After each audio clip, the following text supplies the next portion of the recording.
Durant cette année 2026, l'État algérien va dépenser un argent fou pour lancer le projet, le méga projet de Raj Bilet. Mais il n'y a jamais eu un travail documenté, pédagogique, puis expliquer aux Algériens et aux Algériens c'est quoi les intérêts de Raj Bilet. Pour produire le fer qu'est Raj Bilet, on a besoin d'utiliser de l'énergie. On a besoin d'eau, on a besoin de l'électricité et on a besoin du gaz pour ensuite purifier et transformer le fer en acier. En 2026, l'État algérien va dépenser l'équivalent de 730 millions de dollars pour raccorder en énergie électrique et gazière le projet de Raj Bilet. Le minerai de fer de Raj Bilet, il a un problème. Il est riche en phosphore. Il nécessite un traitement thermique et chimique. Donc c'est de l'argent que nous avons. En fait, quand on va faire le calcul, on va rien gagner. Le coût d'exploitation annuel du projet de Raj Bilet, ça sera entre 1 et 1,5 milliard de dollars. Donc, si je gagne 1,5 milliard de dollars, et le coût d'exploitation sera de 1,5 milliard de dollars. Cet acier va nous coûter très cher. Peut-être même va nous coûter le double de ce que nous allons gagner. Nous sommes perdants vers Raj Bilet. Nous allons dilapider notre gaz, parce que le gaz naturel, c'est lui le pilier du projet de Raj Bilet. C'est pas le minerai de fer. Le minerai de fer de Raj Bilet en lui-même, il ne vaut rien. Mais Abdelmajid Tebboune, il est obsédé par le projet de Raj Bilet parce que c'est juste un projet politique et idéologique. Durant cette année 2026, l'État algérien va dépenser un argent fou pour lancer le projet, le méga projet de Raj Bilet. Raj Bilet, dont nous avons parlé à maintes reprises, mais il n'y a jamais eu un travail documenté, pédagogique, puis expliquer aux Algériens et aux Algériens c'est quoi les intérêts de Raj Bilet. Les autorités algériennes, le pouvoir Tebboune, Abdelmajid Tebboune en personne, se contentent uniquement de donner sa version des faits. Il ne donne pas la parole aux experts, indépendants, etc. Il fait croire aux Algériens et aux Algériens que ce projet, il est extrêmement important, comme quoi il est stratégique, voire il est futuriste, et comme quoi il va apporter que du bien à l'Algérie. Et pourtant, ce n'est pas vraiment le cas. Ce n'est pas vraiment le cas, on va l'expliquer aujourd'hui. En tout cas, comme un chiffre. Rien qu'en 2026, pour alimenter l'exploitation du fer de Raj Bilet en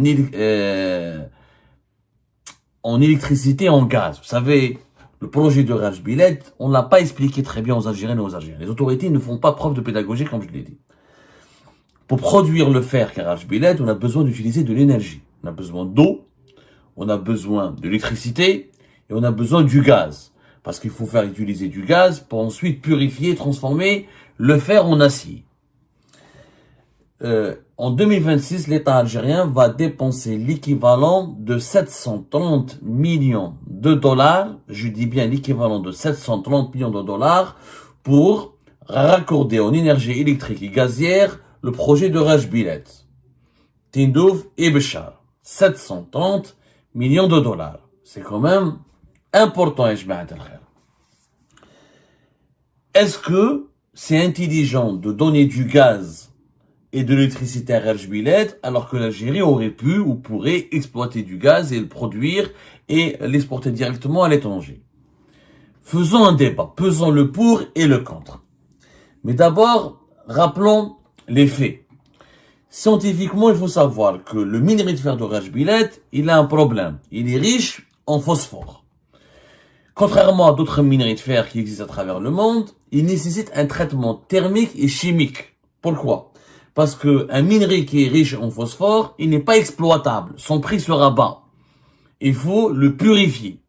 Il faut enlever ce phosphore pour le rendre utilisable et il faut qu'il ait une teneur de phosphore conforme à certaines normes pour que ce fer puisse être transformé en acier. Alors, la technique que l'Algérie va utiliser pour réduire le phosphore, ça s'appelle la réduction directe, DRI. L'Algérie va utiliser une technologie de réduction directe du fer qui utilise le gaz naturel et non pas le charbon. Dans d'autres pays, à travers le monde, on utilise souvent le charbon pour réduire, pour purifier le fer. Il lui a enlevé le phosphore. C'est comme le charbon est très polluant, et comme en Algérie on n'a pas beaucoup de charbon, on a plus de gaz, on va utiliser le gaz naturel. Le gaz naturel sera utilisé comme un agent, on appelle ça un agent réducteur. Par la suite, une fois qu'on va le nettoyer ce fer, on va l'amener de Tindouf sur une ligne de chemin de fer de 950 km vers Béchar. Cette ligne de chemin de fer va donc ramener acheminer le fer vers un centre, un complexe sidérurgique pour transformer le fer en acier. Et l'objectif de l'Algérie est de 2 à 10 millions de tonnes d'acier par an, à moyen terme. Au début, on va commencer par 2 millions de tonnes. On est censé commencer dès maintenant par 2 millions de tonnes. D'ailleurs, depuis 2025, on est censé avoir produit 2 millions de tonnes, ce qui n'est pas vrai parce que on n'a pas terminé le chemin de fer, etc. Donc, on n'a que du fer, on n'a pas encore d'acier. Il y a une différence, entre le fer et l'acier. L'acier, c'est le produit final. C'est la transformation du minerai de fer en acier. C'est le produit final qui sera utilisé pour les besoins industriels. Le fer, le minerai de fer, c'est la matière première. Il faut comprendre, il faut savoir que scientifiquement, pour produire une tonne d'acier, via le procédé de la réduction directe du fer, ça nécessite environ 300 à 400 mètres cubes de gaz naturel. 300 à 400 mètres cubes de gaz naturel. Il n'y a pas de gaz naturel à Rajbilet, il faut l'amener dans d'autres gisements, notamment de la wilaya d'Adrar. Donc il faut construire des nouvelles infrastructures, notamment peut-être des gazoducs, etc., certainement, pour acheminer ce gaz naturel depuis Adrar vers Tindouf pour utiliser ce procédé de DRI, la réduction directe du fer. Donc on va dépenser pour 2 millions, si on commence à 2 millions de tonnes d'acier, multiplié 400 mètres cubes de gaz par 2 millions, vous avez l'équivalent de 800 millions de mètres cubes de gaz naturel qu'on va utiliser pour produire de l'acier.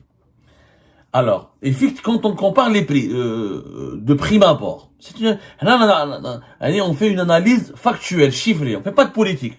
On fait que du chiffrage, du déchiffrage, et on essaie de comprendre les coûts. 800 millions de mètres cubes de gaz naturel, quand on les vend comme ça en gaz naturel, sur le marché européen, ça peut nous ramener jusqu'à 250 millions d'euros, dans le meilleur scénario. Dans le pire scénario, c'est 200 millions d'euros. C'est de l'argent. Sauf que, si on utilise cette quantité pour produire du GNL, on peut transformer 800 millions de mètres cubes, on peut fabriquer 1,5 million pratiquement de tonnes de GNL, avec les prix du GNL qui sont notamment élevés, surtout au niveau du marché asiatique, ça peut aller jusqu'à 13 $ par million de BTU, voire 12 ou 14 $. Le marché il est volatile, mais le GNL il coûte beaucoup plus cher que le gaz naturel, parce que le GNL est transformé en état de liquide après un refroidissement. Ensuite il est exporté à bord d'un navire méthanier jusqu'au bord du monde, jusqu'au fin fond du monde. Donc on peut le transporter partout, le GNL, ses atouts, c'est qu'il ne dépend pas du gazoduc. Le gazoduc, c'est très cher faire des gazoducs. Il faut creuser sur les océans, sur la Méditerranée, sur les mers. C'est extrêmement coûteux. C'est des milliards de dollars. On prend des navires méthaniers et le GNL peut être transporté, exporté partout à travers le monde. Le GNL peut nous rapporter plus de 1 milliard d'euros. Il peut nous rapporter plus de 1 milliard d'euros. Maintenant, combien vont nous apporter l'acier? Si on exporte que l'acier. Avec les prix, il faut savoir il y a deux prix que vous devez connaître. L'acier en ce moment est à 750 $. 750 $ la tonne. Voilà. L'acier ces derniers temps se porte bien. Depuis 6 mois, les prix ont augmenté de 11%. Mais depuis une année, les prix ont baissé de 20%. Et depuis 3 ans, les prix de l'acier ont baissé de 35%, 35,1%. Les prix du fer, le minerai de fer pur, lui, il est à 108 $ la tonne. Il est en augmentation légère de 0,35% et il est en hausse de 10% par rapport à l'année dernière. Donc le minerai de fer, ça va, 10% d'augmentation, mais l'acier, il est en chute. Les prix de l'acier sur le marché mondial, par rapport à une année, c'est en baisse de 20%. Donc c'est pas des matières vraiment hyper stratégiques ou qui ramènent c'est important pour l'industrie. Bien sûr, l'acier il est important. Mais qu'on n'est pas une période, un âge d'or au niveau des marchés. Les prix sont pas vraiment florisants. Il faut multiplier, si on produit 750 par 2 millions de tonnes. C'est simple, fait calculatrice. 750 actuellement, multiplié par 2, on a 1,5 milliard. On parle en dollars là, je parle en dollars. Alors que moi, je parlais tout à l'heure, en euros, kiff kiff. C'est-à-dire que si on exporte de l'acier transformé, c'est 1,5 milliard. Si on vend du GNL, c'est 1,3, 1,2 jusqu'à 1,5 milliard de dollars. Pratiquement 1,5 milliard. C'est le même coût. Sauf que dans le coût de production de l'acier qui proviendra du fer de Rajbilet, nous avons des coûts de transport importants. Nous sommes en train de construire un chemin de fer de 950 km qui va de Rajbilet, Tindouf, jusqu'à Béchar. Le train tout seul va nous coûter plus de 6 milliards de dollars. Et ça, c'est un coût initial. Il peut y avoir de la surfacturation, il peut y avoir du surcoût parce que construire un train dans un désert, il faut l'entretenir, les chemins de fer, il faut ramener les engins, les nouveaux trains, etc. Ça va coûter très très cher. Énormément cher. Il faut savoir que le train, il est essentiel. Pourquoi? On n'a jamais expliqué aux Algériennes et aux Algériens pourquoi il faut un train. Si on n'a pas fait le train Alger-Béchar, transporter le minerai de fer de Rajbilet jusqu'au complexe de transformation sidérurgique de Béchar, le coût va nous coûter entre 20 et 30 dollars par tonne, par camion. Le fer donc sera très cher. Au lieu de coûter, il va nous coûter beaucoup plus cher. Le coût du transport uniquement par camion, il est entre 20 et 30 dollars par tonne. Les études menées par l'État algérien démontrent que la nouvelle ligne ferroviaire Béchar-Rajbilet, elle va diviser les coûts par 4. C'est-à-dire, au lieu de coûter 20 ou 30, ça va coûter divisé par 4. Ou 5. Ce qui va rendre le projet plus profitable. Sauf que les chemins de fer, il faut le construire. C'est de l'argent. Je dis bien, c'est de l'argent. Et ça coûte énormément. Ça va coûter la finalité, 6 milliards de dollars. Et encore une fois, maintenant, des évaluations définitives. Parce que c'est des sociétés chinoises, il faut les payer, etc. Rien que la première ligne, la première tronçon à 495 km, c'est 2,8 milliards de dollars. Donc les 950 vont coûter minimum dans les 6 milliards de dollars, sans compter les entretiens, etc. Donc, le coût, même si on a divisé le coût par 4 ou 5 grâce au train, le train est un coût. Donc quand tu vas vendre ton acier pour 2 millions de tonnes, si tu les exportes, si on exporte toute la totalité de ce que nous allons produire, on va gagner 1,5 milliard de dollars. Mais il faut qu'ensuite, de ce 1,5 milliard de dollars, enlever les coûts. Du coût du transport, et en plus, il y a d'autres coûts. Ce qu'on ne dit pas aux Algériens, le coût du gaz, donc on a perdu 1,5 milliard de dollars qu'on aurait pu exporter en GNL, et 250 millions d'euros qu'on aurait pu exporter en gaz naturel brut. Donc c'est de l'argent que nous avons. En fait, quand on va faire le calcul, on va rien gagner. Sarahatan, avec Rajbilet, on va rien gagner. D'abord, il y a il faut savoir que le coût d'exploitation annuel, pour 2 millions de tonnes, le coût d'exploitation annuel du projet de Rajbilet, ça sera entre 1 et 1,5 milliard de dollars. Pour les premières années. Déjà, le coût d'exploitation. Donc, si je gagne 1,5 milliard de dollars, et le coût d'exploitation sera de 1,5 milliard de dollars. Le coût du transport, le coût de la transformation du fer, le coût du gaz que je dois fournir pour purifier et nettoyer le fer, comme je vous ai expliqué, pour la réduction du phosphore, le coût de l'eau, on n'a pas calculé l'eau. L'eau dans une région qui est désertique, l'eau il est précieux, on n'en a pas parlé, on fera une autre émission, le coût de l'électricité, le coût de la main d'œuvre. Donc, cet acier va nous coûter très cher. Il va nous coûter énormément. Peut-être même il va nous coûter le double de ce que nous allons gagner. Donc, pour 1 million de on a fait le calcul, pour 1 million de tonnes, à long terme, c'est-à-dire, parce que le projet de Rajbilet, il faut l'expliquer. C'est que nous avons des réserves de 3,5 milliards de tonnes. C'est le troisième au monde. Après des gisements qui sont au Brésil et en Australie. Mais la production au départ, en 2026, elle sera de 2 à 3 millions de tonnes, pas plus. On va atteindre les 20 millions de tonnes de production à partir de 2031. Et pour atteindre les 40 ou les 50 millions de tonnes, il faut attendre 2040. 2040. Mais en attendant, chaque année, nous allons donner du gaz. Il faut savoir que pour 2 millions de tonnes, ça va nous coûter pratiquement 800 millions de mètres cubes de gaz.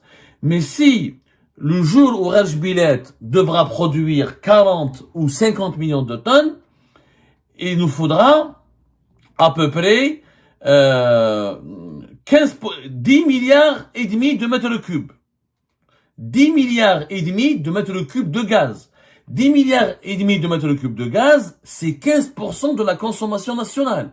15% de notre consommation nationale du gaz, elle sera consacrée en 2040 à Rajbilet. 2040, il faut savoir que déjà notre consommation nationale est en train d'augmenter.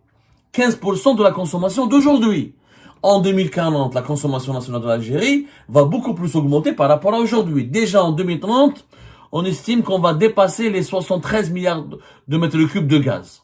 Donc, en 2040, l'Algérie va peut-être, on sera largement au-delà de 60 millions de personnes. C'est la croissance démographique ne ralentit pas. Et on aura besoin certainement de plus de 80 milliards de mètres cubes. Donc, ça sera plus de 15%. 10 milliards de mètres cubes, ça va être énorme. 10 milliards et demi de mètres cubes, ça va être, c'est vraiment énorme. Ça sera entre 15 et 20% de la consommation nationale de notre gaz.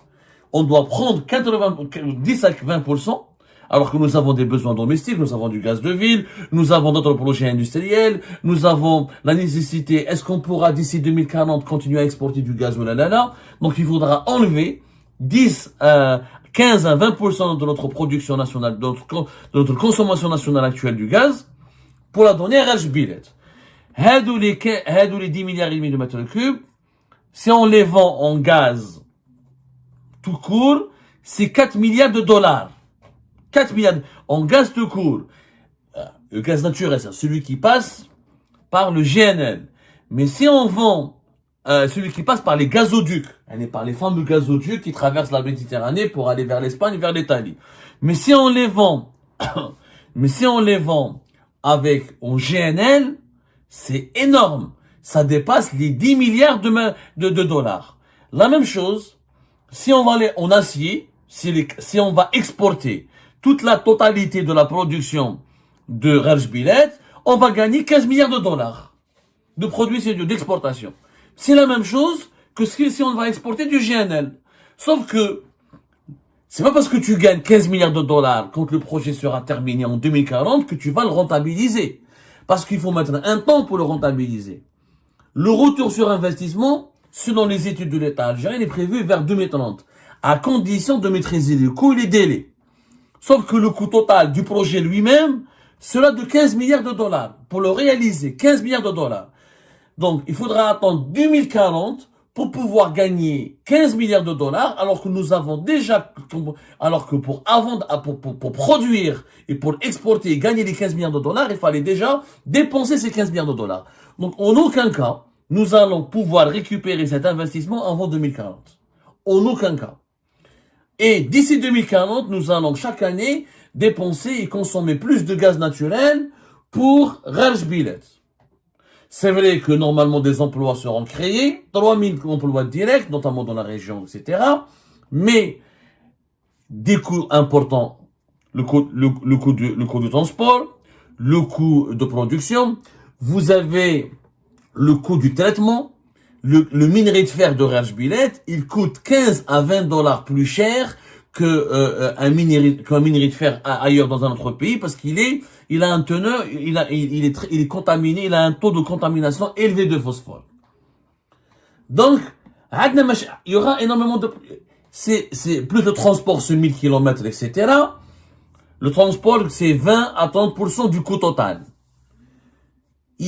On va absolument rien gagner. On va juste, dans le meilleur scénario pour l'Algérie, pour le Rajbilet, c'est de récupérer l'investissement que nous avons dépensé et encore, meilleur scénario en 2040. Mais d'ici là, tout le gaz que nous allons dilapider et dépenser, et on va faire un calcul, 2 milliards, 11 milliards, on va prendre 15 à 20% de notre consommation actuelle. Ce gaz, on aurait pu l'utiliser pour le GNL. On crée des nouvelles unités de production de GNL. de nouvelles unités de transformation de GNL et on pourra l'exporter. Ce qu'on va gagner avec l'acier, on pourra le gagner avec le GNL. Sauf que avec le GNL, on aura plus de bénéfices. Pourquoi? Parce qu'on n'aura pas un coût de transport aussi élevé que le coût de transport à Raj Billet, parce que nous avons déjà le savoir-faire et on maîtrise la production du GNL en Algérie depuis la fin des années 60 et depuis le début des années 70, et nous avons déjà des unités de production qu'on pourrait moderniser, et on a les infrastructures de transport du gaz depuis les lieux de production, à savoir le champ de Hasser Mali de Redenouz par exemple, ou les nouvelles réserves que nous pouvons exploiter dans Adra et dans d'autres wilayas, pour les acheminer vers le nord du pays. Le GNL, Wahdou, va nous coûter beaucoup moins cher. Il n'y aura pas les mêmes coûts de production, et on n'aura pas les coûts du traitement, etc. Comment purifier le gaz, comment on doit purifier le minerai de fer le minerai de Raj Billet. Le GNL, Wahdou, en Algérie, يدخلنا دراهم. C'est un calcul. C'est un calcul très simple. Très très simple. En fait, il faut juste prendre son calculateur, ou sa calculatrice, et vous allez voir que nous sommes perdants vers Raj Billet. Nous allons dilapider notre gaz. Parce que le gaz naturel, c'est lui le pilier du projet de Raj Billet. C'est pas le minerai de fer. Le minerai de fer de Raj Billet, en lui-même, il ne vaut rien. Il est encore une fois, il coûte cher, parce qu'il est dans une zone géographique très lointaine, et il coûte énormément, comment dirais-je, et sa production coûtera cher, son nettoyage ça coûtera cher, il n'a pas de valeur en soi.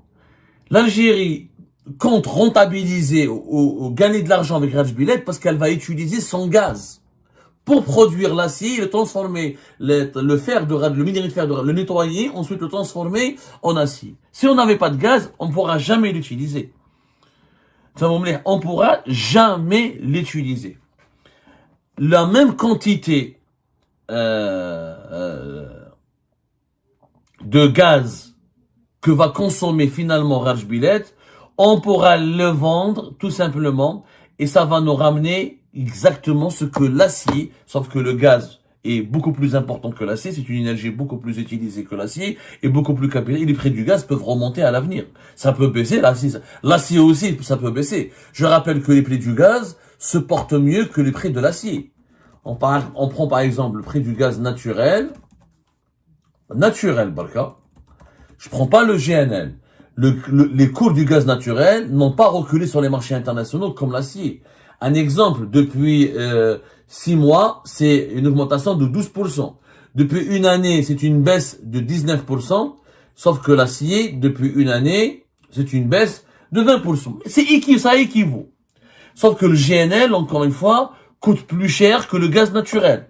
La force, c'est comme le Qatar ou l'Australie, ils ont gagné beaucoup d'argent, comme les États-Unis d'Amérique avec le gaz de schiste, grâce au GNL.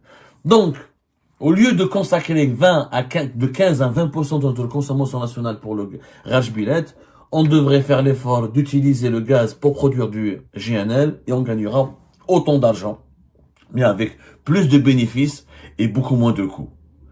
C'est pas de la politique, ce n'est pas de l'idéologie, c'est des chiffres que je vous donne qui sont vérifiables et que vous pouvez vérifier vous-même. Mais Abdelmajid Tebboune, il est obsédé par le projet de Raj Billet parce que c'est juste un projet politique et idéologique. Ça n'a rien à voir avec le business et les intérêts économiques de l'Algérie. Et ben voilà les amis, c'est la fin de cette vidéo. Je vous remercie comme d'habitude pour avoir suivi jusqu'à la fin. N'oubliez pas de nous laisser vos commentaires et vos réactions sur cette vidéo et de vous abonner à la chaîne si vous n'êtes pas encore abonné. Donc voilà, ça fait vraiment plaisir de voir vos commentaires et vos réactions et vos discussions sur la section des commentaires. C'est très intéressant et je vous prie toujours de garder le respect et un petit peu la bonne ambiance pour tout le monde. Donc voilà, merci beaucoup et à la prochaine dans une nouvelle vidéo. Au revoir.